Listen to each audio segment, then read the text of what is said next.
Bonjour à tous, bienvenue sur ce webinaire numéro 6. Comment sensibiliser le grand public et les entreprises pour un monde plus durable. Voilà, donc on va attendre une petite minute avant de commencer. Est-ce que vous pouvez nous dire dans le chat si ça fonctionne bien de votre côté, s'il vous plaît, si vous nous entendez bien? Bonjour à tous.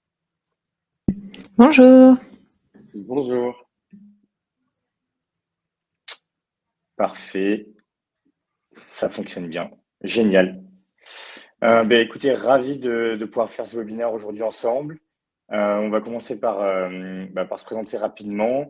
Nous, on est très contents d'accueillir aujourd'hui 3 participants qu'on connaît très bien et qu'on a rencontrés au fil de nos expériences sur le terrain cette dernière année. Léa, si tu veux commencer à te présenter rapidement, s'il te plaît. Yes, carrément. Donc moi, je m'appelle Léa Guenifet, je suis consultante Google Ads depuis 4 ans maintenant pour les entreprises à impact et j'ai aussi créé le podcast qui s'appelle l'effet marketing. Voilà, qu'on recommande chaleureusement et que j'écoute personnellement depuis un petit moment. Louis, si tu veux enchaîner, te présenter rapidement aussi, s'il te plaît. Bien sûr, avec plaisir. Donc, enchanté, je m'appelle Louis et je suis le fondateur d'Objectif Net Zero, qui est un média sur les startups impact. Et donc, je mets en avant des projets impact sur LinkedIn, une newsletter et récemment via un format vidéo sur Instagram, TikTok et YouTube. Génial, qu'on connaît très bien aussi. Et pour finir, donc Mickaël, je te laisse y aller. Yes, bonjour à tous, Mickaël. Alors moi j'ai shifté après une première carrière dans la tech et pour me positionner sur la transition écologique, on accompagne les entreprises, TPME, TI, sur ce qu'on appelle nous l'impulsion climat qui vient un petit peu avant la planification. On va vraiment faire un bilan carbone, analyse de cycle de vie, ce genre de choses. Donc c'est plutôt sur sensibilisation, acculturation, donc c'est des ateliers, c'est organiser des conférences, trouver des bons speakers et puis organiser des séminaires, des team building pour accompagner les équipes à monter en compétence sur tous les sujets liés à la transition écologique. Et il y a aussi, Merci beaucoup, Mickey. Ouais, et il y a aussi vas-y. un podcast vidéo, bien sûr, où Paul était venu il y a quelques mois. Pas mal d'activités pour Mickaël. Merci beaucoup pour la présentation. De mon côté, rapidement, donc, je suis Paul Rodriguez, cofondateur d'Hectarea. Et notre objectif, nous, c'est de remettre l'agriculture au centre de nos vies. Et pour ça, en fait, on permet aux particuliers d'investir facilement dans la terre agricole pour aider les agriculteurs à se financer et à mettre en place des pratiques plus durables dans leur production agricole. Alors, juste une petite question avant qu'on se lance. Est-ce que, donc dans l'audience, vous travaillez peut-être directement dans l'impact? Voilà, si vous pouvez nous dire ou, est-ce que c'est un sujet qui vous intéresse plutôt, personnellement à côté? Voilà, c'est important pour nous de comprendre et de pouvoir orienter les échanges et également au fur et à mesure de l'avancement, n'hésitez pas à poser vos questions directement dans le chat. On s'arrêtera pour y répondre ou on prendra un temps d'échange à la fin. Voilà, donc vraiment, n'hésitez pas à nous dire. Donc concrètement, l'idée, c'est autour de ce webinaire, de vous proposer des solutions pour concrètement sortir de l'inaction et vous montrer que c'est possible finalement à toute échelle, que ce soit dans votre vie personnelle ou en entreprise. Et donc pour ça, on a réuni donc trois faire-valoir dans le monde de l'impact. Le premier point, si on part de tout en haut, ça va être dans votre entreprise elle-même. Et donc, ça va être sur la formation d'entreprise. Et donc, ça, c'est avec Mickaël et Stratégie Climat. C'est comment, dans votre entreprise, trouver des leviers finalement pour aller vers la transition écologique et en ayant voilà, des formations concrètes sur ce qui peut être mis en place. Après, on a une strate qui est un peu en dessous, qui est une strate plus personnelle, qui va être vous, dans votre activité professionnelle finalement, comment faire des choix de partenaires qui, eux, voilà, ce qu'on appelle Scope 2, peuvent finalement mettre en place des pratiques plus durables et aider à la transition. Et donc, si vous travaillez avec ce type de société-là, finalement, vous favorisez l'émergence de solutions à impact. Donc ça, c'est la deuxième brique avec Léa et l'effet marketing, entre autres, et ses autres activités. Ensuite, il y a le fait aussi de donner de la visibilité à tous ces acteurs, voilà, qui est une strate encore un peu différente et qui, elle, est portée par Louis, donc d'Objectif Net Zero, où là, c'est finalement comment montrer au grand public et apporter toutes ces solutions-là. Et enfin, nous, de notre côté, chez Hectarea, où ça va être sur cette idée un peu comme Louis de communauté et finalement comment en créant des communautés d'investisseurs, donc là, c'est plutôt sur votre épargne à titre personnel, vous pouvez soutenir des agriculteurs et voilà, soutenir vraiment des personnes qui œuvrent chaque jour pour aller vers plus d'impact. Donc finalement, on a vraiment toutes les strates et on va essayer vraiment de donner des solutions très concrètes. Alors, juste dans le chat qu'on a eu comme réponse, effectivement, il y a des personnes qui sont en reconversion comme la plupart de nous autour de cette table et qui vont vers des sujets donc RSE et impact. Donc, vous êtes au bon endroit.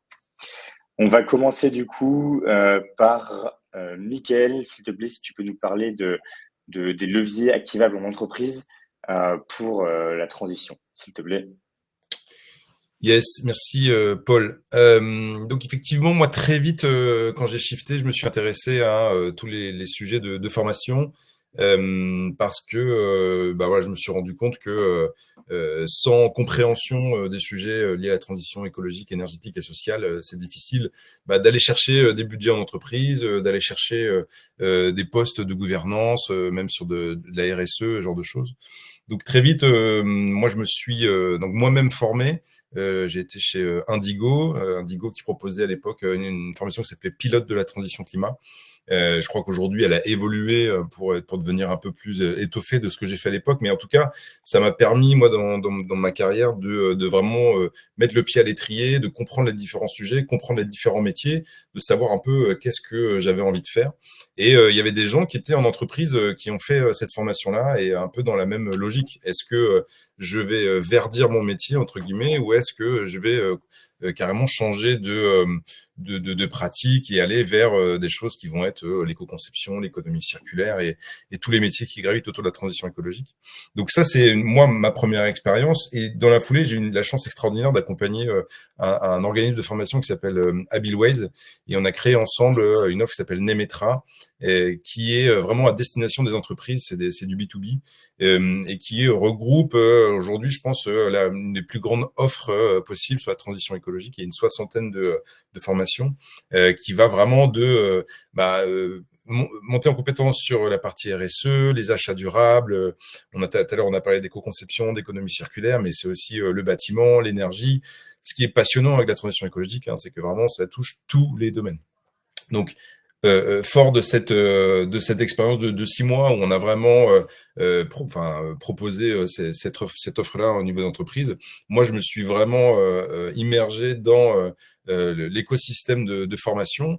Il y a un salon que vous connaissez peut-être, et en tout cas si ça vous intéresse, qui s'appelle Talent for the Planet, qui a eu lieu là il y a quelques semaines et qui justement regroupe toutes les offres de formation aujourd'hui qui permettent, alors soit en tant que citoyen, soit en tant que salarié, de monter en compétence sur tous ces sujets-là.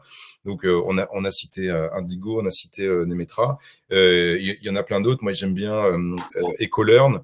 EcoLearn qui est très actif aussi sur le sujet et qui va proposer là une formation à destination des ingénieurs. Donc, moi, je suis ingénieur de formation et c'est vrai qu'aujourd'hui, il peut manquer dans ces formations-là cette couche supplémentaire liée à la transition écologique.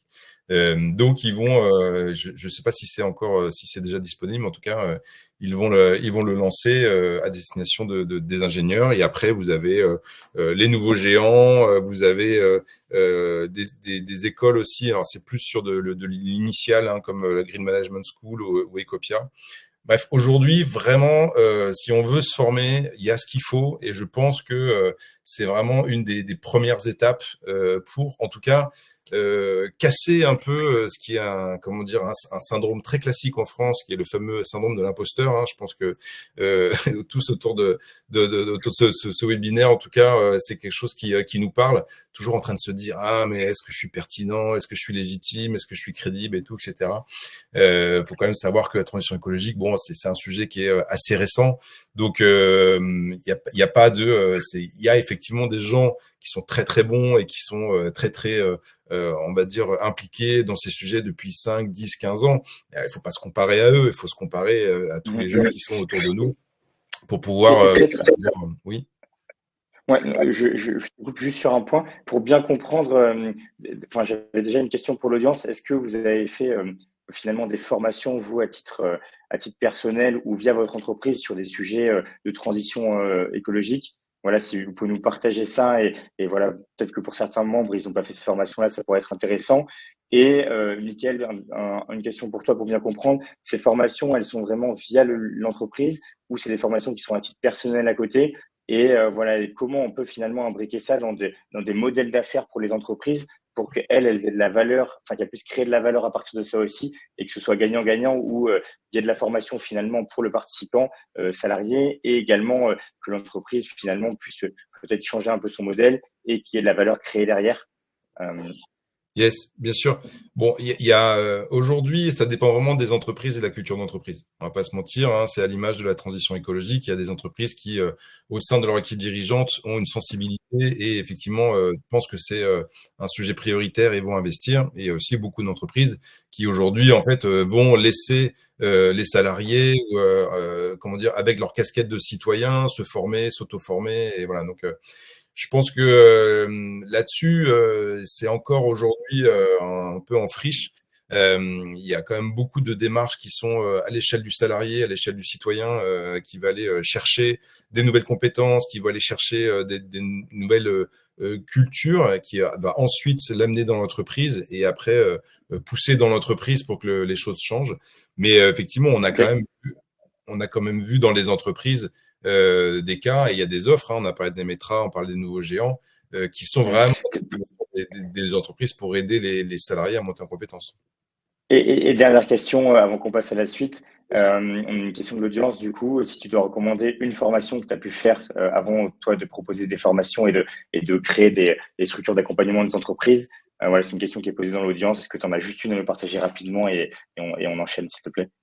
Et ben, ce que j'ai cité tout à l'heure, hein, sur Indigo, vous allez sur Join Indigo, et je trouve que en tout cas, c'est un organisme de formation qui est hyper engagé, qui est très moderne, qui vraiment propose un ensemble de formations très actionnables pour monter en compétences à la fois sur des sujets très généralistes, Okay. mais aussi sur des sujets un peu plus précis, sur le numérique, ce genre de choses, quoi. Génial. Merci beaucoup, Mickaël, pour le concret. On va passer du coup au choix de ses partenaires et comment, en gérant sa structure, finalement, on permet à d'autres sociétés d'émerger dans la transition. Donc, Léa, je te laisse la parole et avec plaisir que tu nous expliques tout ça.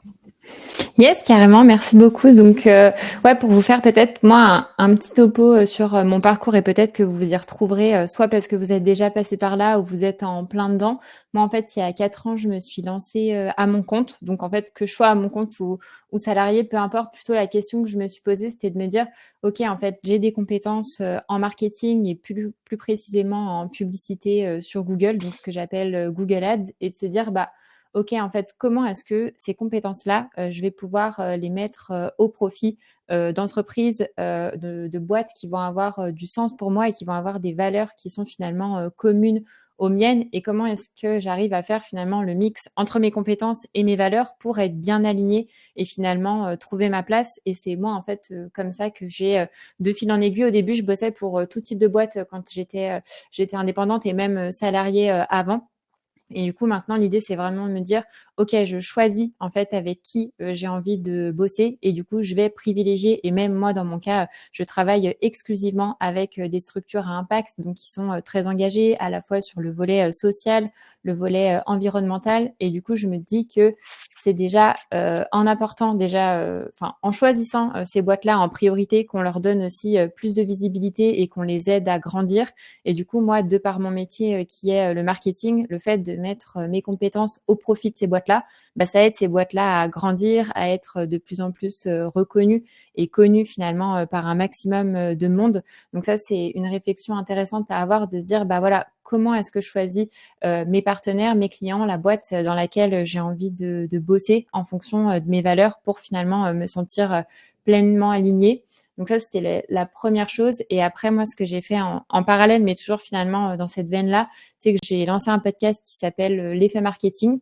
Et en fait, ce podcast, il a plusieurs objectifs. Déjà, de parler marketing forcément, et de surtout en fait pouvoir mettre en lumière des boîtes à impact, de se dire que voilà, de faire connaître à un maximum de personnes des boîtes trop cool dans différents secteurs. Ça peut être par exemple, je sais pas, Crème dans le domaine de la cosmétique, We Dress Fair dans la mode, Green God dans le secteur bancaire, de se dire ok, en fait, il existe des solutions de boîtes à impact, et du coup, c'est cool de pouvoir le faire découvrir à un maximum de personnes. Et après, si je me place plutôt sur mon scope métier, c'est finalement comment montrer à toutes ces boîtes-là qui essayent de faire les choses bien, pour qui c'est beaucoup plus compliqué, parce que quand on essaye de faire les choses bien, ça prend plus de temps. Il y a plus de réflexion aussi à avoir derrière, et finalement de leur montrer le chemin et de se dire, voilà, finalement, comment entre nous, on peut s'entraider, avoir cette notion de partage, de retour d'expérience, et aussi échanger sur les différentes problématiques qu'on peut avoir finalement. C'est super intéressant le choix des partenaires. Personnellement, je pense qu'il y a un vrai levier à faire sur ça et à aller chercher, Mmh. parce que en obligeant les partenaires à finalement agir d'une bonne façon, quand on est après, si des grands groupes adoptent les mêmes pratiques, finalement, c'est toute la chaîne qui doit changer en amont, et c'est les effets de scope, ou même il y a des obligations légales qui sont mises en place. Mmh. Et là, en fait, on change toute une chaîne de valeur. Parce que si en bout de chaîne, on veut que les choses soient mieux faites avec un certain cahier des charges, on Mmh. va obliger toute la chaîne de valeur à changer. Et du coup, j'irai encore plus loin. Déjà, la démarche est incroyable, mais si l'État impose finalement en bout de chaîne des normes, Mmh. ça va remonter de fil en aiguille dans toute la chaîne. Et là, on peut avoir un effet systémique sur des chaînes de valeur, sur des secteurs précis, qui est très intéressant. Et c'est nous, dans le milieu agricole, il y a un parallèle très fort à Mmh. faire, au-delà du sujet qui est le tien, qui est la partie marketing, qui est en plus un levier pour mettre en valeur ces boîtes. C'est justement d'essayer de faire cet effet de chaîne quand on est tout au bout. Pour nous, dans l'agricole, c'est mieux consommer, qui doit après faire remonter toute la chaîne. Mais non, c'est vraiment très intéressant. Clairement. Merci beaucoup pour le partage. On va passer du coup à Louis. Et donc là, on est vraiment sur la mise en avant d'acteurs dans l'impact, la création aussi de communautés qui est assez proche de nous. C'est ce qu'on fait chez Hectarea aussi. Donc voilà, je te laisse, Louis, présenter tout ça. Bien sûr, avec plaisir. Merci, Paul. Du coup, donc, pour rappeler ce que je fais avec Objectif Net Zéro, en fait, la genèse du projet, c'était simplement moi qui avais envie de rencontrer plus d'entrepreneurs à impact. Et donc, j'ai créé ce projet-là, mais sans vraiment but de médias et de visibilité.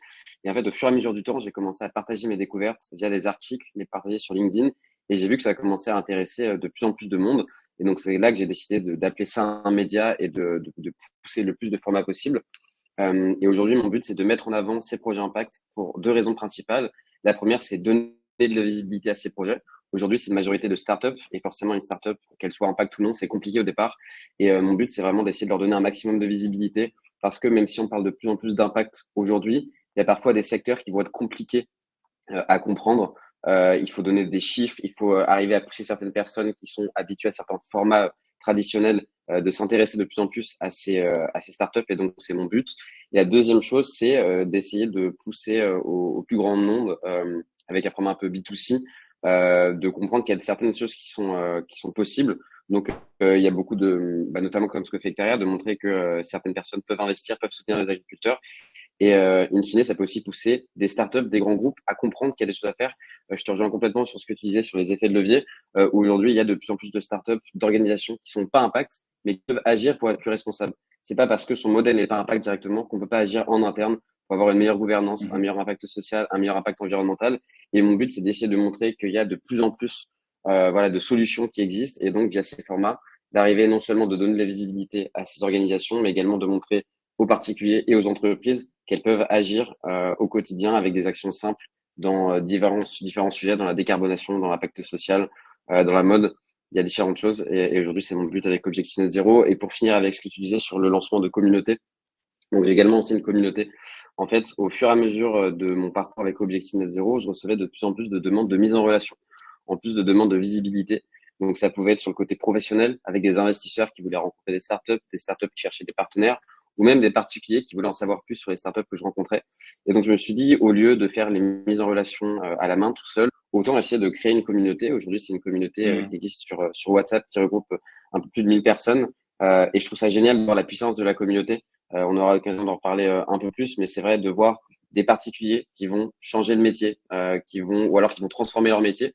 Donc, autant des personnes qui travaillent dans des entreprises non de l'impact qui vont passer sur de l'impact, ou des personnes qui vont passer sur des secteurs RSE, qui vont demander des conseils à ces personnes-là. Et du coup, ça fait un effet de levier hyper intéressant. On a des profils extrêmement variés, mais qui s'entraident tous. Des entrepreneurs impact, des investisseurs, des personnes qui travaillent dans des secteurs impact, dans des organisations non impact, par exemple dans les secteurs de la RSE.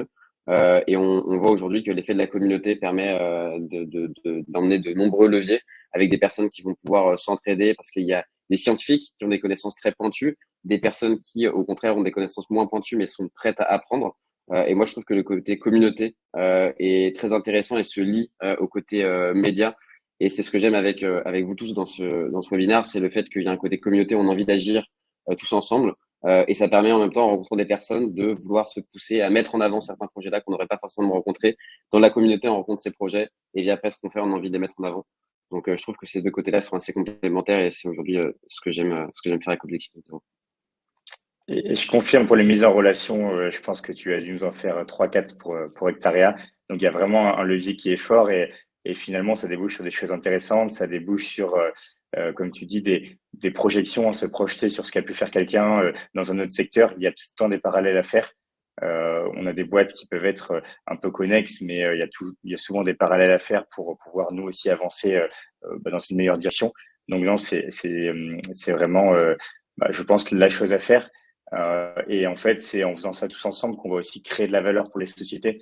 Parce que tant qu'on n'a pas ce levier-là d'arriver à vraiment générer de la valeur sur une logique de rentabilité, et c'est là où on aura vraiment un effet d'échelle, où on pourra emmener des boîtes de taille importante dans cette transition, parce qu'elles verront l'intérêt économique aussi. Et je pense que c'est un levier qu'il faut aller chercher par la remontée par les équipes en interne qui sont dans des communautés et qui vont faire remonter ces choses-là et montrer comme opportunité pour les entreprises dans lesquelles elles sont aussi. Donc non, oui, vraiment, on est aligné. Pour faire le parallèle sur la communauté, c'est vraiment notre vision chez Hectarea. Et ce qu'on a fait, en fait, c'est qu'on a créé le club des investisseurs dans la terre agricole. Et ça, concrètement, ce qu'on fait, c'est il y a plusieurs étapes. Déjà, on explique et on a un rôle assez pédagogique sur le milieu agricole, sur comment ça marche, quels sont les défis. Il y a eu la crise agricole actuelle et ça fait longtemps qu'il y a des choses qui vont pas dans le secteur. Mais en tout cas, c'est mis en avant et nous, c'est notre rôle. Et finalement, ce qu'on s'est dit quand on a créé Hectarea, c'est de se donner comme mission comment reconnecter les particuliers avec les agriculteurs qui les nourrissent. Et sur ça, finalement, on a créé un pont économiquement viable entre les deux. Donc concrètement, en tant que particulier, vous faites partie d'un club des investisseurs dans la terre. Via ce club, vous investissez dans la terre agricole et ça aide les agriculteurs à se financer. Parce qu'en fait, l'agriculteur, s'il n'a pas acheté sa terre, il va pouvoir plutôt investir sur l'achat de matériel, sur la distribution de ses produits et une levise de son activité. Et donc, ce club, c'est la partie investissement au début, mais c'est aussi la partie post-investissement. Parce qu'au-delà de l'investissement et tel qu'on a pensé la plateforme, en fait, il y a une interface qui permet aux investisseurs de communiquer directement avec l'agriculteur et vice-versa. Et donc, voilà, l'agriculteur, j'ai mis un message ici de Jérôme, qui est un agriculteur qu'on a accompagné sur la culture de céréales et en maraîchage. Et lui, il peut communiquer directement avec ses investisseurs, leur dire, écoutez, voilà, regardez ce que j'ai planté. Vous pouvez voir, je vous mets une vidéo, une photo de là où sont les plantations. Si j'ai des produits à vendre, je peux vous les vendre. Et donc, on recrée vraiment ce lien. Et c'est l'approche qu'on a, qui est une approche vraiment B2C et communautaire, qui est, je pense, une bonne solution, en tout cas, pour faire passer les messages et pouvoir avoir une mission derrière qui est un peu plus large que juste l'investissement qu'on peut proposer. Donc voilà, sur peut-être juste sur le fonctionnement de la plateforme, en fait, directement, l'idée, c'est qu'un hectare, c'est 100 tares de terre. Et donc, l'idée, c'est que vous puissiez, en tant qu'investisseur, avoir investi dans 2 hectares de maraîchage, 4 hectares d'oliviers, 6 hectares de fleurs, et ainsi de suite. Et du coup, pouvoir savoir en France où sont les régions où sont produits tels fruits et légumes, où est fait tel élevage, savoir d'où ça vient, combien de temps ça prend, et en fait recomprendre un peu le secteur agricole qui pour moi doit être replacé au centre de nos vies. J'insiste sur ce terme parce on a complètement globalement perdu la connexion avec ce secteur, alors que dans la vie, se nourrir est quand même un principe de base et on a tendance à passer à côté de ça. Donc voilà sur notre club et notre vision, nous, chez Hectarea, de notre mission et de la création de communauté. N'hésitez pas si vous avez des questions hein, pour un des quatre participants. Vraiment, l'idée, c'est que ce soit interactif. On voulait ouvrir le débat un petit peu au-delà de ce qu'on a pu présenter sur des actions concrètes pour un monde durable. Et voilà, nous, ce qu'on a pu faire dans nos expériences ou ce qu'on aimerait qu'il se passe. Et donc là, je vais donner la parole à chacun pour voilà, une mesure un peu push qui permettrait concrètement d'aller vers un monde meilleur, qui est le titre de ce webinaire. Donc voilà, s'il y en a un de vous qui veut commencer avec sa proposition. Moi, je veux bien commencer. Alors après, c'est dans le monde de l'entreprise, c'est en tant que citoyen, c'est global. Paul? C'est une mesure concrète, donc ça peut être, toi qui es plutôt sur l'entreprise, donc peut-être sur l'entreprise, quels sont les leviers que tu vois, notamment avec tes nouvelles activités, est-ce que tu penses qu'il fera du sens et pourra amener la transition? Je pense que tu as des choses intéressantes à partager sur ça. Ouais. En fait, ça dépend beaucoup de la maturité de l'entreprise dans laquelle on est. Donc, si effectivement il y a des choses qui sont déjà engagées, si on a une direction RSE sur deux choses, c'est plus facile d'aller proposer des interventions. Voilà. Moi, ce que j'ai constaté, en tout cas qui marchait bien sur les entreprises où il n'y avait pas une grosse maturité, c'est de commencer par le très classique. Il y a un ensemble de fresques qui existent aujourd'hui, hein, il y en a plusieurs dizaines et il y en a forcément une qui est adaptée au domaine dans lequel on est. Ça permet d'embarquer les gens, ça permet dans une app souvent de 3 heures, un peu ludique, voilà, de comprendre un peu les tenants, les aboutissants. Donc c'est vraiment une toute première étape. Mais après, je pense que ce qui peut être intéressant, c'est d'aller chercher un speaker de la transition écologique, quelqu'un qui fait un peu référence, mais sans forcément être un VIP, hein, mais de quelqu'un qui a déjà initié des projets dans un secteur équivalent et de pouvoir organiser, comme on fait là aujourd'hui, un webinaire, une conférence, et de l'écouter parler un peu du travail qu'il a fait, des étapes par lesquelles il est passé. Je pense qu'on est tous en train d'apprendre en marchant et je pense que le meilleur moyen, c'est quand même de s'inspirer de ces gens-là, quoi. Donc, ouais, je dirais fresque atelier vraiment sur la base et ensuite aller chercher des gens qui sont capables de raconter une histoire concrète, opérationnelle, activable et de s'en inspirer ensuite, quoi. Okay. Donc un meilleur partage des connaissances avec voilà, la création de formats et de modules adaptés pour amener la connaissance au bon endroit en entreprise et accélérer du coup la transition. Okay. Effectivement, je pense que c'est un point qui manque souvent. On est voilà, c'est un petit milieu quand on est sur un secteur. Nous, c'est l'agri, c'est très précis, mais de manière générale, voilà, on peut avoir du mal à toucher la bonne personne, ce qui fait gagner beaucoup de temps et permet de mettre des choses généralement plus vertueuses en place. Merci beaucoup, Mickaël. Louis, Léa, du coup, je vous laisse partager vos mesures. Moi, ce qui me vient là tout de suite pour faire le lien avec ce qu'on disait tout à l'heure sur le choix de ses partenaires, ce serait de se dire d'inciter et même d'imposer du coup aux entreprises dans le choix de leurs partenaires de choisir en priorité et même exclusivement des partenaires qui vont être engagés et du coup qui vont finalement dans le bon sens, et de se dire que si on a le choix entre plusieurs acteurs, le fait que ce soit l'acteur le plus engagé, ce soit l'un des principaux critères de choix. Je dis pas que ça peut être le seul, mais néanmoins, je pense qu'il faut vraiment remettre ça au centre des décisions et que ce soit de plus en plus pris en compte dans le choix des prestataires, des partenaires par les entreprises, parce que finalement, c'est comme ça aussi que on crée des écosystèmes et des liens entre ces différents acteurs et qu'on arrive à du coup mettre de plus en plus en avant et faire grandir et développer ces boîtes à impact là et faire en sorte qu'elles soient utilisées par un max de monde, quoi. Ouais, je pense que c'est vraiment un levier qui peut être principal. Et moi, je pense qu'il faut le levier légal pour compléter ça. Et effectivement, qui viennent obliger finalement, parce que dans toute transition, l'État a un rôle à jouer majeur. On verra ce qu'il en est, mais je pense que ça passe par là en tout cas. Merci beaucoup. Et Louis, du coup, ta mesure choc. Bien sûr, pour rebondir sur ce que disait Mickaël, parce que je voulais dire la même chose, l'ensemble des fresques, je pense que c'est quelque chose d'extrêmement pertinent, autant en entreprise que en tant que particulier.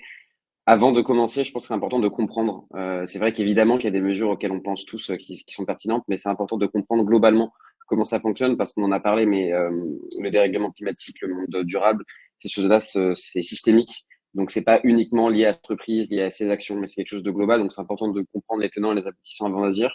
C'est quelque chose que je voulais aborder tout à l'heure, mais je pense qu'il y a un côté mentorat à impact qui est vraiment pertinent, même à l'échelle individuelle. Dans le même sens que quand on est une startup, on a besoin de mentors pour comprendre comment agir. Je pense que c'est la même chose en tant qu'individu. C'est extrêmement important de parler à des personnes qui ont déjà mis en place certaines actions et qui les ont tenues dans la durée pour voir qu'est-ce qui peut être pertinent à mettre en place. Je pense que c'est extrêmement important tout ce qu'on fait et en tout cas, je voulais vous féliciter tous pour toutes les actions que vous faites. Mais à l'échelle individuelle, je pense que c'est le moins de personnes, le plus d'actions peut le plus fonctionner. Au lieu d'essayer d'aller convaincre un peu tout le monde, même si c'est évidemment une très bonne chose, ça peut très bien fonctionner d'aller juste essayer de convaincre ses parents, ses amis, et essayer de convaincre peut-être que 5 personnes, mais de prendre le temps avec ces personnes-là, je pense que c'est quelque chose d'assez intéressant. Et pour finir avec une mesure très concrète, du coup, moi dernièrement, je me suis intéressé beaucoup à la mobilité douce et le tourisme plus durable. Et c'est vrai que c'est quelque chose, quand on voit aujourd'hui les chiffres de l'industrie du tourisme et les moyens de transport, il y a énormément de choses qui sont possibles. On a quand même la chance de vivre en France, de vivre en Europe. C'est vrai que quand on habite sur une île, c'est un peu plus compliqué de voyager sans avion. C'est vrai qu'en France, en Europe, il y a beaucoup de possibilités. Je donne un tips qui s'appelle pardon, j'ai oublié le nom. Le pass Interrail, pardon, excuse-moi. Ouais, Le pass on Interrail, qui est connaît donc un bien. pass qui permet de voyager en Europe extrêmement facilement. En fait, concrètement, on va prendre un pass et ça va nous permettre d'avoir pour un coût assez réduit différents jours de voyage et donc de pouvoir faire un tour d'Europe. Nous, c'est possible de faire ça dans différents pays et de voyager plus doucement, de moins consommer. Et ça permet aussi de redécouvrir des paysages que comme on l'aurait pas fait en prenant l'avion. Et moi, je conseille, c'est juste extrêmement plaisant. Et en fait, on se rend pas compte qu'on a fait une action pour le climat, tellement on a pris du plaisir. Enfin, en tout cas, c'était mon cas. Et ça te permet d'agir. Aujourd'hui, il y a de plus en plus d'acteurs en France qui se développent. Je peux citer Explo pour le voyage en vélo, Gringo qui permet de découvrir des hébergements plus éco-responsables. Mhm. Et donc aujourd'hui, je pense que la mobilité douce et le tourisme plus durable et plus lent est une très bonne solution pour agir concrètement pour un monde plus durable. Ok. Je partage complètement ça et ça fait la transition avec ce que je voulais mettre en avant. C'est effectivement, on a parlé du levier légal avant qui parfois peut choquer parce que c'est obligatoire entre guillemets ou en fait là, dans ce que tu dis Louis, il y a une partie très intéressante sur le fait de donner envie en fait, de prendre la mobilité douce, d'aller voir sur le territoire et en fait, effectivement la transition, je pense qu'elle doit passer par un côté inspirationnel de personnes qu'on a pu croiser qui nous ont nous amené à faire cette transition-là. Et du coup, c'est là où on peut s'y reconnaître, s'y projeter et surtout être voilà, plutôt inspiré, avoir envie que être obligé de le faire. L'être humain n'aime pas être obligé de faire les choses. Et donc, c'est vrai que si on arrive à inspirer, c'est beaucoup plus simple. Et du coup, nous, la mesure et que je proposerais, qui va dans le sens que tu disais, c'est vraiment redécouvrir nos territoires. Avec Hectarea, j'ai rencontré plus de 200-250 agriculteurs là sur les 12 derniers mois. Je suis allé dans à peu près toutes les régions en France. Et en fait, quand on va même rapidement dans une région rencontrer un agriculteur sur le terrain, on voit plein de belles zones qu'on n'a jamais vues forcément alors qu'on habite en France et qu'on a pour beaucoup et souvent voyagé ailleurs dans le monde. Et on se rend compte que finalement, il y a énormément de beaux territoires chez nous. Il y a des personnes qui le travaillent au quotidien, au-delà de la nourriture et de ce qui est produit. Il y a tout l'aménagement du territoire qui est fait par les agriculteurs aussi. Et en fait, quand on se rend compte de ça, ça peut aussi donner envie de mieux consommer et d'aller vers une alimentation plus durable qui est respectueuse de nos territoires et de notre environnement. Et donc, j'invite aussi tout simplement à découvrir ces zones-là, à aller à la rencontre des agriculteurs et voir qu'un autre chemin est possible et qui donne envie parce que nous, dans le secteur agricole, on a la chance d'avoir le penchant qui est la gastronomie. Et ce penchant-là, il est un faire-valoir vraiment de nos cultures, de nos territoires. Et il peut donner envie de tout simplement de mieux consommer, de se faire plaisir et finalement de soutenir les agriculteurs qui travaillent bien et qui essaient de développer une agriculture plus durable. Voilà. Donc je serai sur une note très positive finalement pour montrer qu'on peut tous avancer ensemble et sortir d'inaction. Je pense on a fait le tour des sujets. Je vous remercie à tous d'être venus pour ce webinaire. On a proposé des solutions concrètes et voilà, c'était très intéressant, je pense, pour tous. Merci beaucoup. Merci Paul pour l'invitation. Merci beaucoup. Merci. Merci à tous Au d'avoir revoir. participé. Merci beaucoup.